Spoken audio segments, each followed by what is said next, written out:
All right, hello everyone, and welcome back to another episode of Burst Mode. I'm Eric Marks, and as always, joined by my lovely bearded brother, Mr. Joseph Wood. How are you today, sir? I'm doing good. How are you? Doing good. So things have changed with you since last we talked, because it's been a few weeks since we've done the show. Why don't you elaborate on that? Well, I had been thinking for a while. Before I had even gotten my Fuji, I had been wondering if I want to go full frame, and originally I was going to go full frame Nikon Z6, but it wasn't coming out till November 30th, and it came out early, but now it's like back ordered till like after Christmas or January, and so I was like, you know what, Fuji's the best value for my money. So I got that, and it was good. It was amazing. It was a really good camera. Yeah.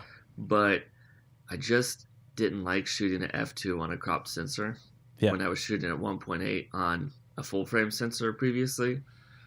And so I sold my X-T3. And okay, so you sold Nikon for Nikon. So yeah, going back full to frame in general is more right. so. I just wanted to get back to full frame, right? But so I'm going back to Nikon. So people that don't know, I guess a couple months ago I sold my entire Fuji X-T2 kit and just stuck with my Nikon D850. And I got serious hate for that. The Fuji fanboy community like ripped me a new one for that. But it's just, especially for you since you shoot people, full frame is just invaluable. You get that beautiful depth of field, the background separation, and like you said, you can get that out of a lens that's just super cheap but still really good quality. I mean, the Nikon 50 1.8 is cheap, but it's really good value. It's actually a really good lens. Yeah, I kept looking at, because I was shooting with the f2 trio. I had the 23 f2, 35 f2, and the 50 f2, and awesome lenses, super fast, weather sealed. I mean, just fantastic lenses. But whenever I'd want to get a little bit more depth of field, I just couldn't do it. And I didn't really want to get the 1.4s because they're a little bit older, and maybe that would have satisfied me a little bit more. But I kept doing the math for the numbers.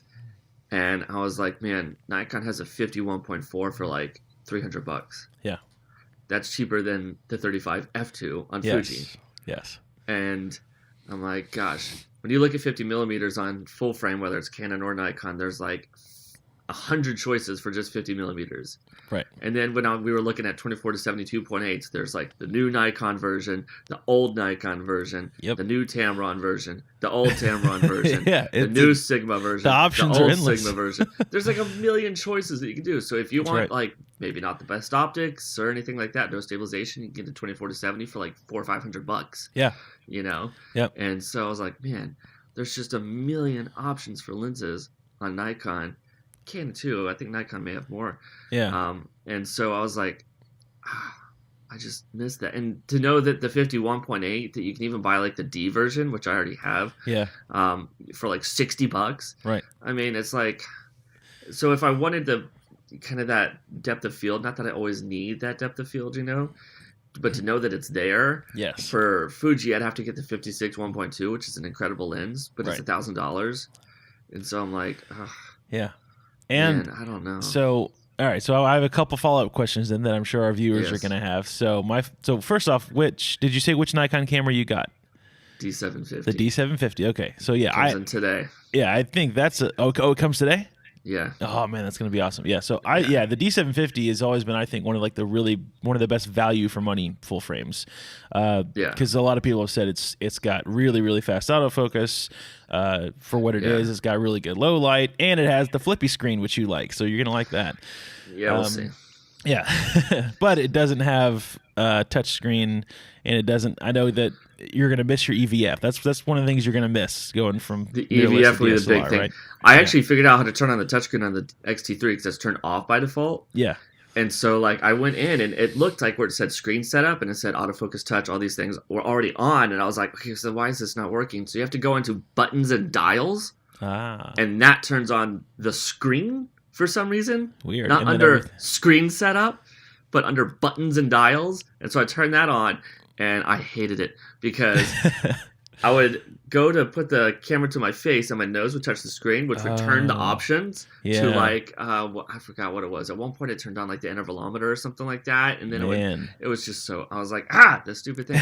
So then I disabled it, and it was just it's great when you're like looking at photos and flipping through them and pitching a zoom. That's 1,000 times better than using the turn wheel or whatever. Right. But yeah, it was I eventually just disabled the touchscreen completely. So but the EVF is what I'm gonna I wonder if you kind of get used to it. Yeah, I have the X-T3 in now, and so I need to look into this, but I wonder if it has a quick setting where you can turn it off on the actual screen. Does it have one of those? You can. Okay. And I would turn it on without meaning to.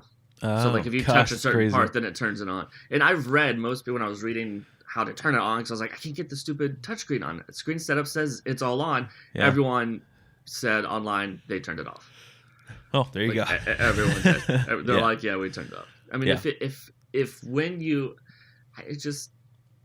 put it to when I look through the viewfinder, it's a small camera, so it's all it's a smaller body, so it's all right there, I guess. I mean, you can't really avoid it with your nose. No. Yeah. Oh, I didn't think about that. Okay, I'm gonna have to, because I've only had the X-T3 now for a couple of days in for review. I'm gonna have to play around with that because that's gonna go against my review. Yes. Yeah. So, okay, so you went full frame Nikon, which I wholeheartedly respect. Love that you did that. I might have even influenced you a tad bit. Of course. I just at the end of the day, it came down to like possibilities and options. Yeah. Well, exactly. Yeah. I mean, DSLR does have a ton of lens options, and I mean, they always will for years and years and years until mirrorless will finally catch up. I mean, there's nothing wrong with mirrorless. It's just, I mean, again, I know different people like different things, but when it comes to me, like I shoot with the mirrorless and I have a lot of fun, and it feels like the new tech, and it's just kind of a thrill to use. But then when I want to like get stuff done and I get a job or get commissioned for something serious, I want my DSLR again. Like it feels like home. It feels like I can do work with it. You know? Yeah, it'll be a little bit more of a challenge to meter and get everything ready, because I could do it so fast on the Fuji, especially with all their external controls, which are just amazing. Yeah. That's completely unmatched when it comes to anything else. But I agree. It's all those lenses. There's so many options. Like if I looked and I go, if I spend $1,000 on Fuji, I get the 56 1.2. What do I get on Nikon if I spend $1,000? Yeah. And I get like the Sigma 50 1.4 Art, or if I could spend a little bit more and get the 58 1.4, which is like this legendary Nikon portrait lens, or I can get to like this 85 1.8 and a 35 1.8, which are like their new ones that are like incredible. So it's like, man, I just got more value when I would go to Nikon and spend $1,000 rather than if I was on Fuji and spend $1,000. That's right. Yeah, I mean, just because in general DSLRs have been around for so much longer, you're going to see Nikon used lenses, hundreds of them, thousands of them floating around the market, and it's mirrorless is still kind of too new to see that too much. And certain mirrorless, something like Sony, they're still so expensive that even a used one is still going to be like twice the price of that you'd want to pay. So and I looked over at Sony's crop sensor lineup, and it's still crap. Yeah, like it is junk. So Fuji, if you're going to crop sensor, you have to get Fuji because their lens lineup is 1,000 times better than anyone. Yes, nobody's even close to them. So their lenses they're fantastic. They're great, but it's more or less just I wanted the option. It's like if you had choose to have a car that goes 80 miles an hour top speed or one that goes 120 miles an hour top speed. That's right. You're not always going to be driving at 120 miles per hour.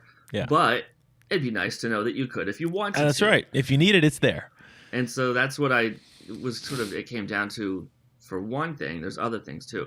But big thing is really just I wanted the option to, if I wanted depth of field to shoot a 1.4 in full frame or even 1.8 on full frame, then I can do that when I want to. Right. And on Fuji, it's not that it's like their 1.4 is still good. Yeah. But that's still not like anything compared to 1.8 on full frame. And so I had the f2s, which if you want the better version of the lenses, everyone says the f2s are better than the 1.4s. Yeah. Because they're weather sealed, they focus faster, they're smaller, all sorts of different things. Right. So it's like you can go get the 1.4 versions, which a lot of people prefer, but they don't focus as fast, they're older, not weather sealed, all sorts of things. So it's like, Ugh. Yeah, And there's never a perfect world. It's always you're always having to sacrifice something kind of big to get the better yeah, depth of field. Yeah, if only so they had their lineup of f1 lenses already here, oh you man, probably would have stayed. if that 33 f1 was out, I would have spent $1,200-$1,300 on it, and probably would, because that's my favorite Yeah. focal length, and that would have been equivalent to like a 1.5 on full frame. So that probably would have been all I would need. But there was still, I still also had issues with my biggest problem too was Fuji files, because Yes. Fuji does their own proprietary sensors, which are awesome.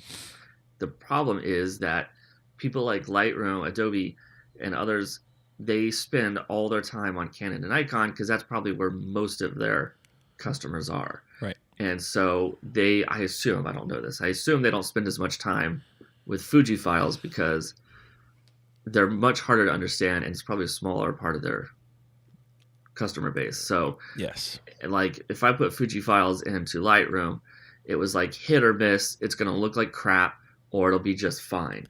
Yep. And usually when there's any type of low light photos, it looks like crap. Yeah, that's the biggest problem I had when I was shooting Fuji was just trying. I mean, I spent the whole year and a half just trying to find some kind of software that would just make it okay to just start processing. Yeah, that was an annoying part of it for sure. I mean, once you get like, I think Capture One is the best, and On One is very quickly catching up. But even then, Capture One has its own set of difficulties. Like the interface kind of sucks. It's horrible at handling chromatic aberration. It's a lot of things. Because it definitely Capture One is much, much, much better.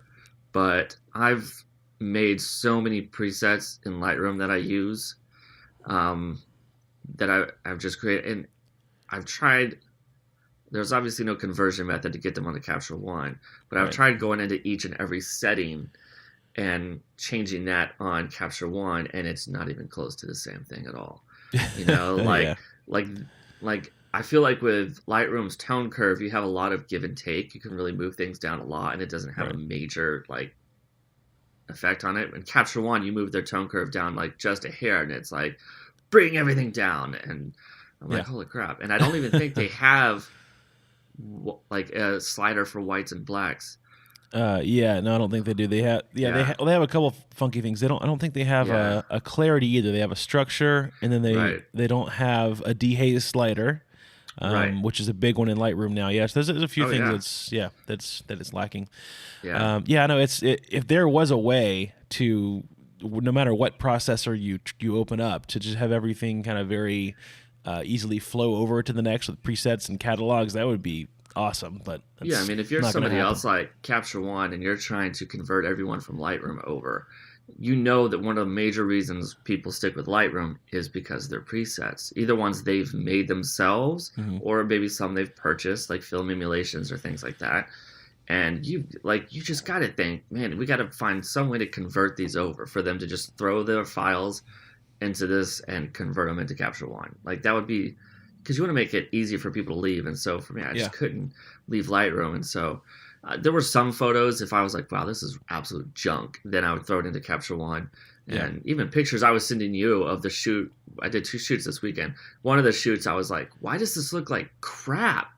And then I threw it into Capture One, and it didn't look that bad at all. And so, because I remember reading that article on Petapixel where this one guy just freaking hates Fuji and was just railing on them for their sensor. And he took like this absolute crap photo and was showing how their sensor sucks. And I'm like, well, but that's like the worst photo you could ever take. And I was starting to see some things that he was talking about. Like their teeth were the same color as their skin, and the whites of their eyes were the same color of their skin. And it was, and then I throw it into Capture One, and it's like teeth are white, lips are red, eyes are white, everything's perfect. So I don't think it's necessarily the sensor as it is. I think that nobody knows how to handle the sensor. Right. And so, and even when you're in Fuji communities, you go online and they all have like their own way of converting their files. Like, well, I use this app to convert it from here to here to here, and then I throw it in Lightroom. Or I convert it from here to here to here, and then I throw it in Lightroom. And I'm like, I don't want to take 700 photos I did in a shoot, convert them once or twice, and then throw them into Lightroom and hope that maybe they're a little bit better than normal. That's right. So I was just getting tired of. Yeah, because I think one of the popular ways now is using the X transform or whatever, where they convert all of them in there into like DNG files, and then they end up in Lightroom. And it's like, that's just an extra step. If you're like a wedding photographer, or you do a lot of families like you do, like if you take say 100 photos at a family shoot or 1,000 at a wedding, I mean, that's a lot of extra time you have to wait. Oh yeah, I took So 791 photos on my second shoot I did on Sunday this past weekend. I took about 500 on the one Saturday that I did. So gosh, that's that would crazy. just be ridiculous, especially when I'm running out of internal storage because this is also Yeah. my work computer that I use. So I Yeah. have photos from other events that I have to edit. So I was Yeah. like, I'm just tired of all this like crazy Fuji files that are awesome when they're awesome, but when they don't hit, it's just like. Yeah. And then I remember all my old D800 files, never had a problem. My Yep. old D3300 files, never had a problem.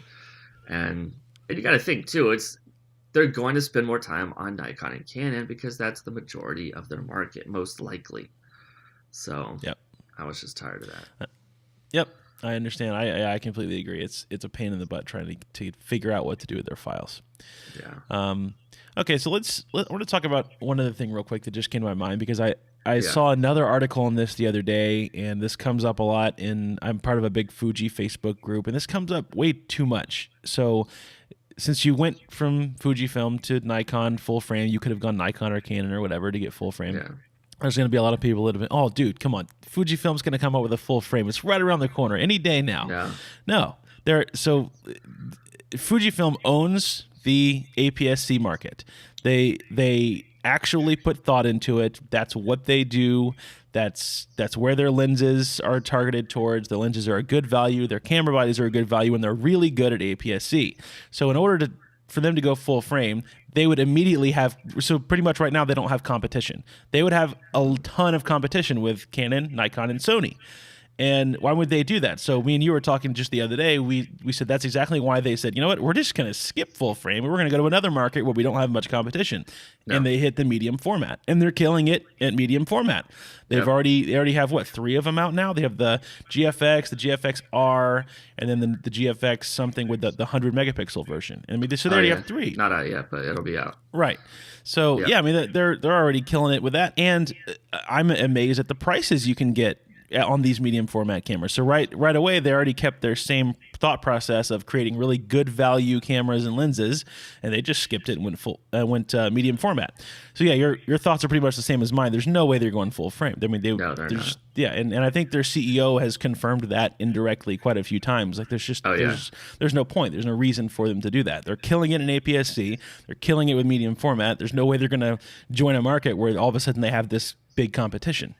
No, no, it's there because what they did is people say it's not that they want full frame. They go, what if I want a larger sensor? Mm-hmm. And so it's not necessarily what if I want full frame. I just want something with a larger sensor than crop sensor and another reason why I switched too is I looked at the sensor side by side on some article. I don't know what I was reading, and they had a full frame next to a crop sensor, and I was like, holy crap, it's so much bigger. Yeah, it is. It's so much bigger.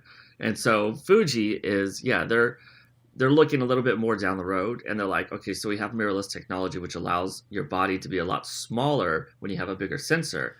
So they go, well, how much smaller can we get with the biggest sensor? And so now they've got the GFX-R that is tiny relative comparison to other medium formats. And its sensor is huge, and it's 50 megapixels. So, and it's $4,500. Yeah. And so come 4 or 5 years time, when there's a lot of mirrorless full frames out there, they're going to have quite a few mirrorless medium formats that are going to have larger sensors. That's right. That are going to be having some of the same features as full frames.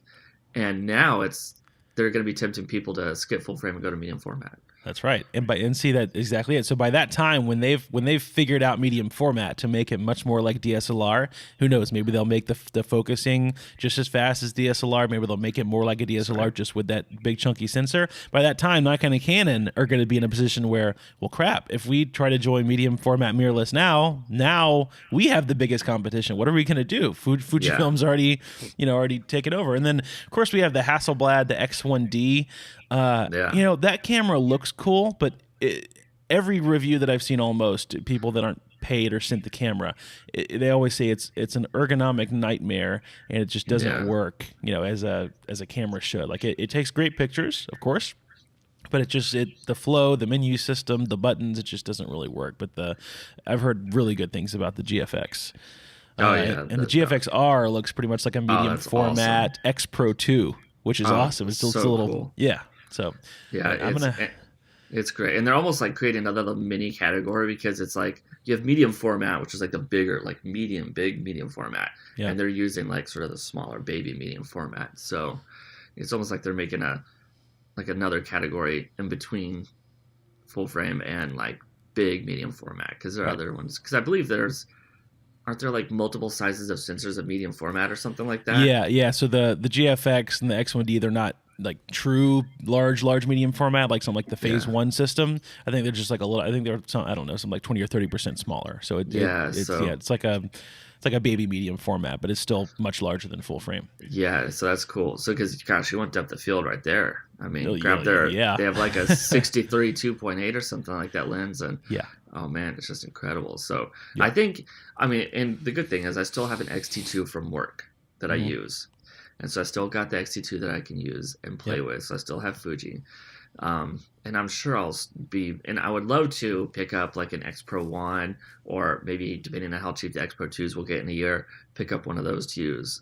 Because they are just so much fun to use. I just can't. And for the most part, what I was doing near the end was I was just using my JPEGs. Like I wasn't even really using the RAWs. Do that. I was just like, screw this. And so I did slot 1 was my RAW, slot 2 was my JPEGs, and I would just do classic Chrome for most of the time. And I would just take those and throw them in Lightroom and just do very, very simple adjustments to them. Yeah. And that was as good or better than my RAW files, because I just didn't want to deal with all stupid RAF nonsense. And then I was looking at external flashes, to start getting back into learning how to use speed lights and external lighting and stuff like that. Nothing on Fuji. There's like the Fuji brand and Godox, and there's like 2 of those. Yep. Like that's it. Yep. There's like nothing at all. And then when you've got Nikon, there's like 8,000 choices. Yes. Well, that's how it was with Sony for a while. I remember when Sony first came out, everyone was begging for, Profoto and all these big light manufacturers to make a remote a trigger for the Sony mount, and no one was doing it. So all these people were like scratching off one of the little modules in the hot shoe and making it work with a camera. There was all these little makeshift things. So Fuji will eventually catch up. I think a company called Nissan makes some pretty good speed lights too. Yeah, Nissan. But I don't think there's anything. I don't think Profoto has. I don't think there's anything commercialized light brands yet that's like a commercial standard in the studio that supports Fujifilm yet. No, Profoto says they are working on. They may have released their Air. I think it's called the Air TTL. Thing. I think they said it might work for Fuji now. I know recently they announced that they're working on it. So, that's good. But it was just there's just so many options when you go full frame. Yep. Just so many options. And then I read that one review on the D750 that wedding photographer did, and it was just insane. Yeah. He was shooting at ISO 9000, and it just looked amazing. Yep. That's full frame. So, all right. And then lastly, there's stabilization in more lenses. Yes. There are. The Fuji has like no stabilization except in their XH1, which I didn't get. And they have like their 2.8 to 4 kit lens has stabilization. I'm sure there's like maybe 1 or 2 others that do, but none of the major ones do. Yeah, which is a bummer because Fuji stabilization is really good when it works. Yeah. So, but they just have it in like the kit lens, and a couple of like the 55 to 200 zoom has it. Just a couple, but I mean, if they would have put stabilization in the 16 to 55 2.8, that would have changed the game for a lot of people. Oh yes, exactly. Because I was looking at that for a while. And of course, the 2.8 on Fuji is equivalent to like a 4.2 or whatever on full frame. So, so you're not really getting that 2.8 depth of field. Yeah. But it doesn't even have. If it had stabilization, then that's, I probably would have gotten that, but it didn't, and so I was like. All right, so my last question for you then, because there's got to be some guy that's thinking this. So when you sold your Fuji gear and you had this quest for full frame, what made you go Nikon instead of Canon, Sony, something like that? I think they're entry-level options. Like, because I was looking at the 5D Mark IV, but it was a little too expensive. It looks awesome. I seriously was looking at the EOS R for a couple minutes because it looks like at least the photography portion of that camera looks pretty solid. But when it came down to it, I have at least a couple Nikon lenses already. And some of the people I follow that do amazing photos, they do Nikon. I think the D750 was the best value for money. Yeah. Because at that point, it was comparing the D750 and the 5D Mark III. and there really was no comparison because the low light in the 5D Mark III is good. The low light in this D750 is like the golden standard. Yes. You know, I mean, it's like everyone comes out with a new camera. They're like, how is it compared to the D750? You know. Yes. And I think the A7 III by Sony like may have matched it or gone a little bit past it now, something like that. And here's something that I've found that a lot of people don't think about when they're comparing the Canon and the Nikon is that they'll say, oh, well, Canon is just way better in low light at high ISOs. But here's the thing. Nikon has better dynamic range at the higher ISOs, the whole range up from ISO 100 all the way up. And so what I always found was people that shot with Canon, if they're going to shoot at ISO 6400 or whatever, the second that they try to salvage that shot in post-production even more by just slightly lifting the shadows, every time I ever tried that on my old 5D Mark III, everything in the shadows went this like purple color noise. It was horrible. It was banding and color noise. It was nothing you could fix. I mean, it was just there. So I pretty much just made it a black and white, and it was delivered as a black and white. But the Nikon at, you know, even if it had a little bit more grain than the Canon or whatever at 6400 or 8000, you could bump the shadows and crush the highlights, and it was clean as it could be. I mean, the dynamic range in the Nikons is something special. Yeah, that one guy in that review, I think his name's Ross Harvey, he took a picture with his D750 in his room that was like pitch black. And then he raised the exposure up, and obviously it didn't look great, but it still looked I think it was like, I don't know what it was. It still looked shockingly good. And he did the same with his 5D Mark III, and it was like all purple and all sorts of stuff. Not that you're going to be shooting in pitch black and raising exposure, but just knowing that the option's there. That's right. So, and then everyone, I was starting to buy some tutorials and things like that to learn some more stuff like that. Everyone I follow that's like professional family photographer, professional engagement shoot, professional, you know, wedding photographer, all of them have full frame. Yeah. All of them do. I mean, yeah, that's the standard. It's when just you're shooting like people. And there are some Fuji people I follow. Obviously, you can do professional photography with Fuji. You for sure can. But most people that do that, they do more kind of either studio, controlled lighting, or they do like candid photography. Like Kevin Mullins I absolutely think is one of my favorite photographers. He does weddings. Of course, he also has a GFX that he uses with it, but he does candid photography, and most people do street photography when you do Fuji, and it's just when you see everyone that you want to be like using something, then you're like, I just want to use that too. You know, I'm one of those people that says if you want to be like, if you've heard if you want to be like a millionaire, do what they do. You know, like if they get up at 4, you should probably get up at 4. That's if right. they, go to bed at 8, you should probably go to bed at 8. And so all the people I follow that I look up to all use full frame. So I'm like, well, I guess I should probably use full frame too. That's right. There's a reason. Yeah, and you know what's funny too about this is that Fujifilm has this very, very cult-like fan base.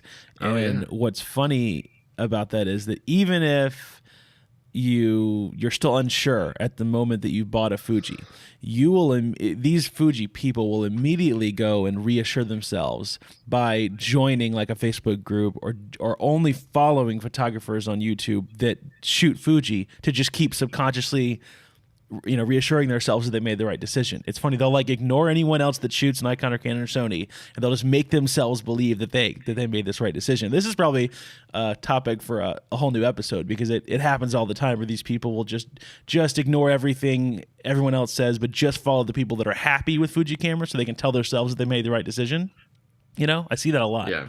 Well, and I'm okay with that to a certain extent, because Fuji does have a great community. So if I wanted to find like great lens reviews, there's a ton of like little indie photographers that have great reviews. When I was searching for like some Nikon lens reviews, it was like DP Review and like all the big sites, and there was like no sort of like independent photographers that were reviewing Nikon lenses for the most part that I could find. Yeah. And so that is what I'm going to miss about Fuji's community, is that they actually have a good community of people that do stuff like that. So everyone does that. I mean, everyone on Nikon has confirmation bias that they're better than Canon. Yes. Everyone in Canon has confirmation bias that they're better than Nikon and Sony and everything else. So to an extent, I'm actually okay with that, because I found the Fuji community was actually pretty darn good for the most part.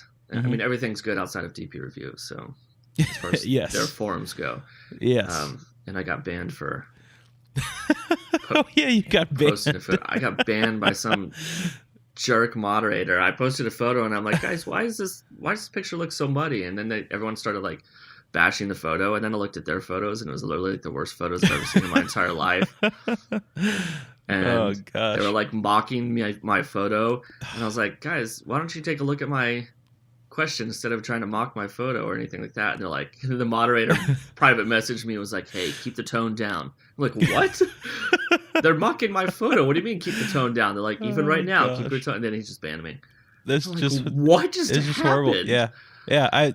I've told you one of my just weirdest and worst experiences. I haven't been back there in so long because I hate their forums. Years ago I was just getting into printing, and I posted a thread. I was like, hey, getting into printing, what do you guys recommend for a newbie that just want like a home printer starting out with, you know, good quality? Because there's a whole printing forum where they claim to have these experts and they give you advice. And the first comment was like, hey, if you have to ask this question, you probably shouldn't be printing at all.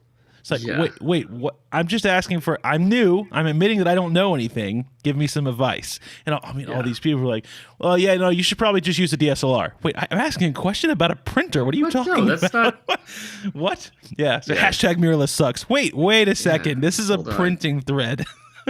Yeah, and every now and then what keeps you coming back is every now and then you'll go to a thread and it's like a really good thread and you're like, oh, yeah, the title's really good advice, you know, and some people are like, oh yeah, just keep it that, you're fine, you know.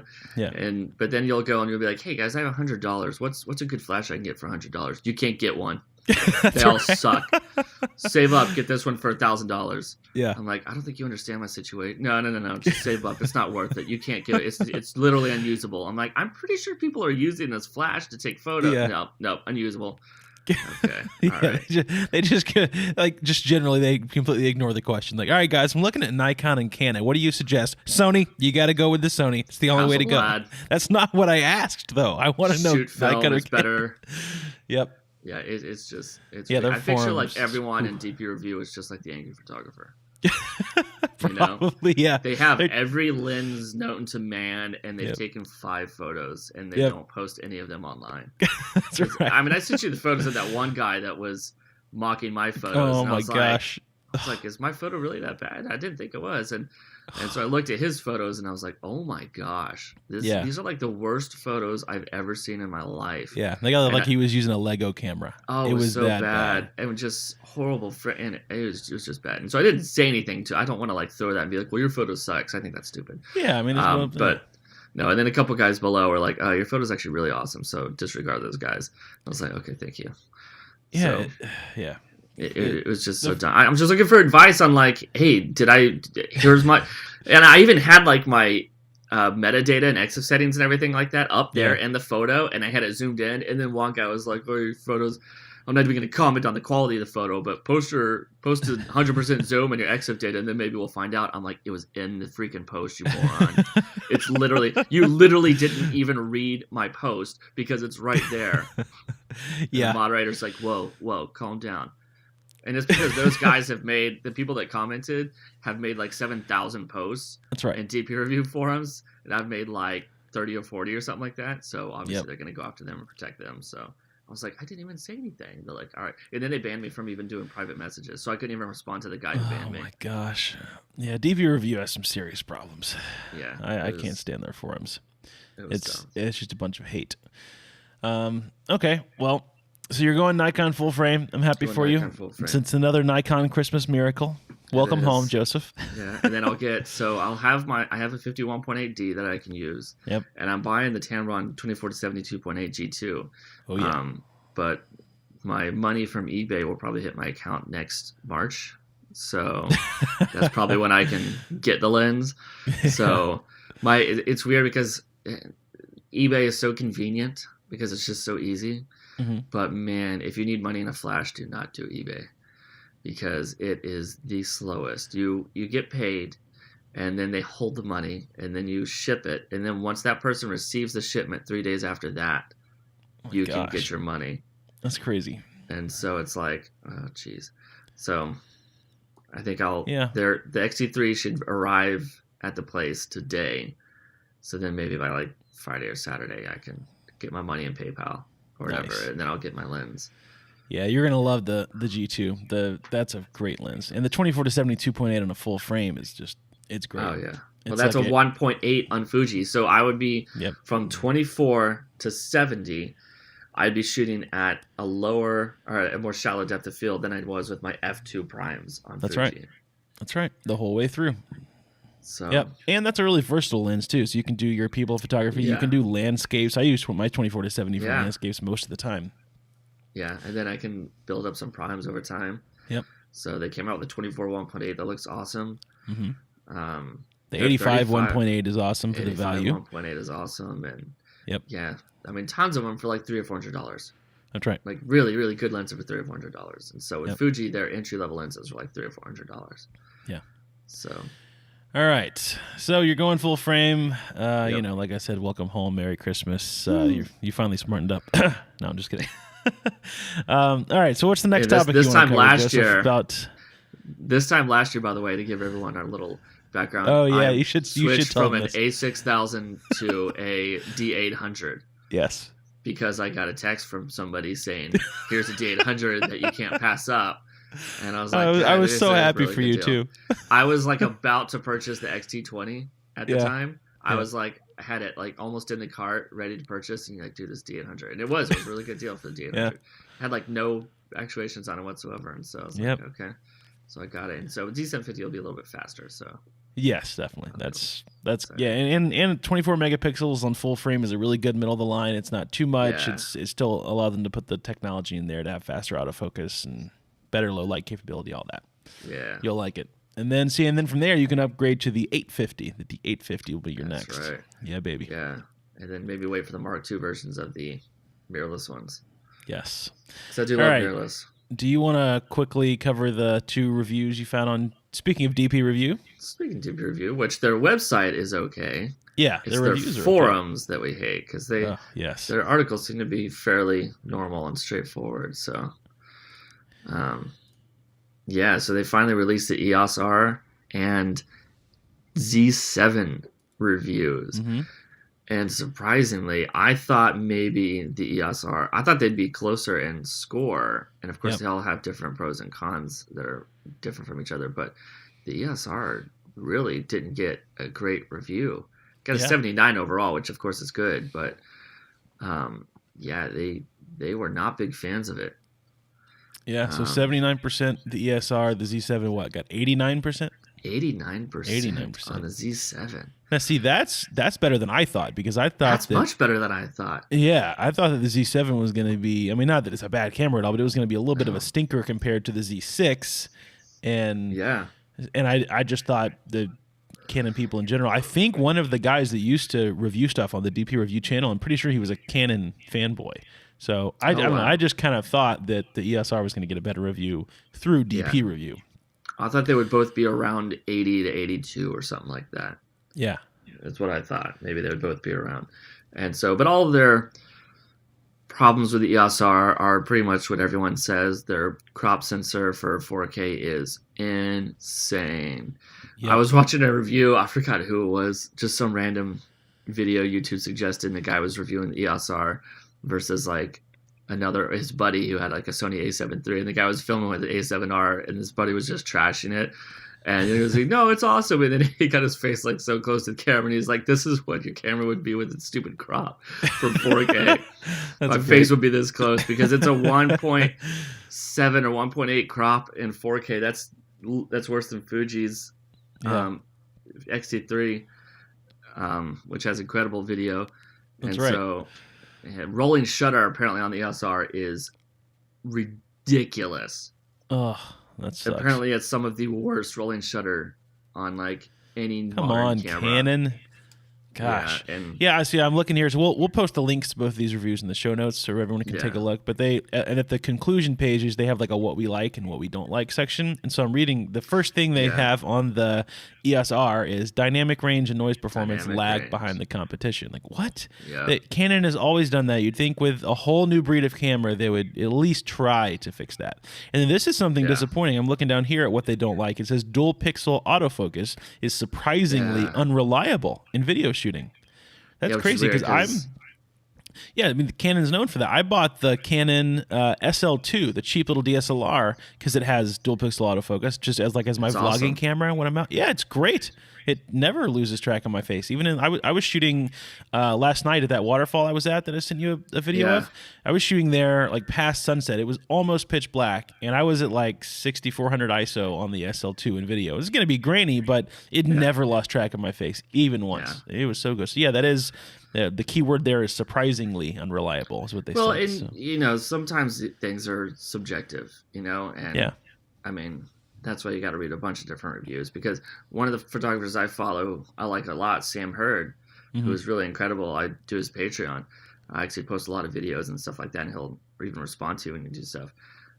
He switched everything. He sold all of his Nikon gear for the EOS R. Gosh, that's crazy. Canon. And so you listen to him give a review, and you think the EOS R is the best thing ever. And so that's why everything's so subjective. Yeah. And so I think one thing they obviously don't mention that much here is that their lenses, I think right now, are outclassing Nikon's mirrorless lenses. Yeah, I would agree. They're 24 to 70. What is it? F2? F2. It's insane. And I think, do they already have a 51.2 out, or? Yeah, they've had a 51.2 DSLR lens. I don't know about the mirrorless. Yeah, I thought they had some sort of, it's either coming out or is out, a fast prime, because that's what he really wanted, was a fast prime. Yeah. And so. But in the DSLR world, I know for years, Nikon shooters were always jealous that the Canon people had their 50 and 85 1.2 versions that Nikon never had. Yeah, and I do like that, and I don't know if they mention here or not. I don't think they do. On the lenses for Canon, which is really cool, they have a little ring that you can adjust to anything at all. Oh, that's right, yes. So you can set one ring to rule them all. Yes, that's right. One ring you to can rule set them all. it to aperture settings, you can change it to ISO, you can change it to shutter speed, and you can just use that to change it, which I think is really clever. Yeah, and then that is cool. When you take off the lens, something covers the sensor. Yes. Why is that not on every single mirrorless camera? I know, because the mirrorless sensor is always so exposed to dust. I got dust on my X-T3 like instantly whenever I would change lenses, because it's just right there. There's no mirror in front of it blocking anything. Yeah, that was a brilliant move. I agree. That's I say that's a lot like the ketchup, where they put the squeeze or the opening at the bottom of the ketchup, you know? Yes, and like, that's right. Who is it that does stand up on that, like Jim Gaffigan or something like that? And they're like, do people really hold it upside down like this? They're like, all the time. Like, why did it take us this long to do that, you know? Yep. Why did it take Sunmaid 80 years to make chocolate raisins? I don't know. Yeah, you will never know. But hey, at least Canon did something there. But yeah, I agree. Why do we do that? So yeah, their lenses are definitely outclassing Nikon's right now. I love the idea of the 24 to 70 f2. I'm sure wedding photographers are drooling over that. I would be. I mean, that's insane. Yeah. So video, it's no good. I mean, not that it's no good. It's just that if you want an all-in-one thing, which is why the 5D Mark III was like the golden standard, because it had amazing photography and amazing video. Yeah. And this has really good photography. Video is like, they're like, yeah, who cares? Get one of our other cameras. Yep. Like, clearly that's what they're saying. There's no reason why they couldn't have 4K 60 or 1080 120. No reason whatsoever. Yep. I imagine. Yeah, I'm reading some of the what they don't likes about the Z7 too, and it's just simple stuff like the AF system hunts in low light. Like Nikon knows how to fix that. Yeah. I mean, they have the D750, 850. The past few DSLRs are awesome in low light autofocus acquisition. Let's see, face detect is less reliable than competition. That's fine. Nikon's never had good face detect ever. It's just I don't know. They're definitely interesting. What is this on the Nikon Z7? It says no live view feed at 9 frames per second, so you can't do live view if you're shooting at the full 9 FPS. That's interesting. Yeah, that's weird. Yeah. Anyway, we'll post the links in the show notes so you guys can take a look. But that is surprising that the ESR there's a 10% difference between the two, 79%, 89%. Yeah, I didn't see that coming. And so, and we'll be waiting for the Z6 to come out. But and what's interesting is that today there's an article at the very top of DP Review, why I won't be swapping my D750 for a Z6. Whoa, that's cool. It says parentheses, but maybe you should. Man, that was created for you. That's confirmation bias for me, baby. Yeah, that's right. There you go. Now all you got to do is leave the Fuji love group, go join a Nikon love group, or just keep texting me. I'm just going to keep patting you on the back for shooting Nikon. I know. I'm excited. I'm excited for all the lens options, but yeah, I was really surprised. I thought the EOS R would probably be better. And again, everything with photography is subjective. No, it's not. It's my way or the highway. That's what everyone says. That's right. It's so weird because, again, I had been listening to Sam Hurd's podcast, and he hates the Z7, and he loves his D850. He says it's one of the best cameras ever. And the good thing is that when you see on his Patreon where people are like, what should I do? And he goes, oh, if you have Nikon glass, stick with Nikon. It's still really good. Yeah. And I'm like, oh, that's a normal guy. That's a guy who's like, exactly. He was like, no, stick with, even that's practical. Yeah. I was like, do you think I should switch? I'm going back to full frame. And I was on a D800 before. Should I go Canon or should I go Nikon? He goes, if you have any Nikon lenses, just stick with the Nikon. You'll be very happy. And so I was like, oh, see, I like that. Yep. Normal person. So, but That's right. He loves the EOS R. Absolutely loves it. And I mean, his big thing for the Nikon, which is so specific, is that he does a lot of double exposures, and Nikon's always had double exposures that output in RAW, and the Z7 has double exposures that outputs in JPEG. Oh, and so for him, that's like his whole business is like incredible double exposures that are so smart and so well composed. And so for him to not have that is like, and it's one of those things where they could fix in a software update. Yeah. Little firmware update. So, man. But yeah, it's weird. And so it looks like the Z7 maybe got extra points because it's such an incredible video camera too. Yes. Yeah, it's definitely better than the EOS R. Yeah, which I think my iPhone is better than the EOS R. I know, yeah, I was very surprised. Yeah. All right, so one more question before we wrap things up. When you were searching on your quest to get a new camera, did you ever consider the Canon Rebel T3i? Oh, that's I'm not there yet. Maybe one day. It's a little too much camera, I know. Too much camera. I just don't know. I think Costco has it on sale for $900 with a kit lens. I asked you because the holidays are here again. Everyone's doing their Black Friday bundles or early bundles, and it's everything. Every camera, but there's this big box that just says Rebel T3i and 2 lenses for like $5.99. It's like, why do they? I mean, this T3i has been a top seller at every Best Buy and Walmart in the world for like 10 years. Yeah. That's our inside joke. We always joke about the T3i because everybody has a T3i. Anytime you ask anyone who's like starting, they're like, I think I might get a DSLR. And they always get a T3i. Every single person always ever gets a T3i because that's always what's on sale. And everything, you can buy a Sony NEX5R and it's better than the T3i. You can buy an NEX3N for $150 and it's better than the T3i. I mean, it's we have to find the people that are recommending this to these people starting, and just we need to take care of them. Everyone gets either T3i or they'll get like the T6, or the T4i, T5i, or something like that. Yep. And whatever. I don't know. It's just I don't get so it, much man. better options. Yeah. Anyway, that's our running inside jokes. You'll hear us joke about T3i and about Aurora HDR for until the end of time. The speed just shocks me how fast it is. Yep. When it first came out a couple of years ago, I told Joseph, I was like, dude, it's here. This is the HDR software that I've been looking for. I bought it because the promotion videos were so cool. I opened it up and I brought in 3 raw files from, I don't remember, Nikon D300 or something. And it was just, it took like 5 minutes just to put the raw files together, and then every slider that I would move, exposure, contrast, whatever, it would just say processing, and it would take like another 60 seconds just to render. They're like, what is this?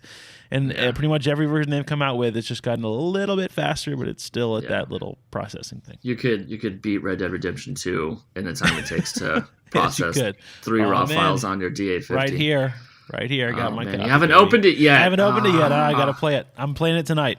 That's the plan. I was going to play it last night, but then I didn't realize it was going to be out so late. I was out shooting all day yesterday, and the place I was at was like 2 hours away from home. So, all right, it's cool. Well, anything else you want to cover before we wrap things up? Now that everyone knows you are a full frame shooter now. I know. I still love Fuji. I still recommend Fuji to everyone. Yeah, I mean, Fujifilm is I'll admit, love Fuji. They're a better company than any other company out there. I mean, they're smarter. They listen to their customers. They have amazing customer service. They actually give you firmware upgrades. I mean, there's they do everything right. The cameras are amazing. And I will say, I did 2 shoots this weekend with the X-T2.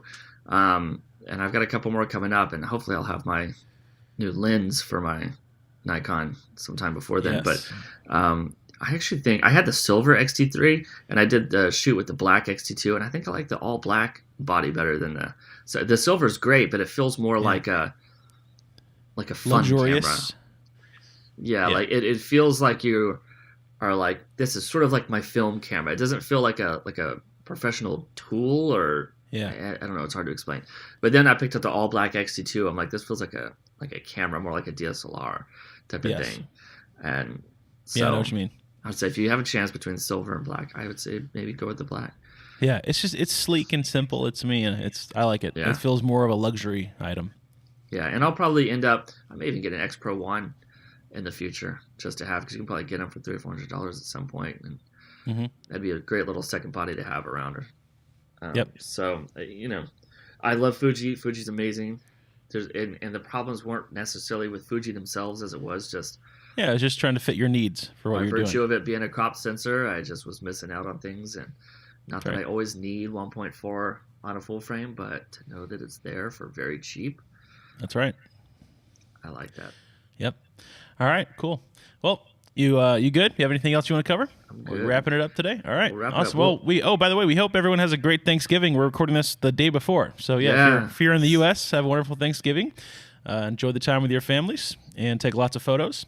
And we'll probably try and do maybe one more in December. Yeah, definitely. Because all the holidays are coming up. Yeah, because I'm traveling to Savannah and Tennessee, and so I'll hopefully try and get some good Savannah photos, like on the beach at Tybee Island. We'll do like a recorded FaceTime call while you're there. See how you're liking your D750. That would be cool. Yeah. Okay, cool. Well, thank you guys so much for watching and listening, as always. And remember, you can check us out on Burst Mode Photography Podcast on YouTube as well if you want to watch the videos. Yeah. And as always, thanks for watching. We'll see you guys in the next episode. Take care. Peace.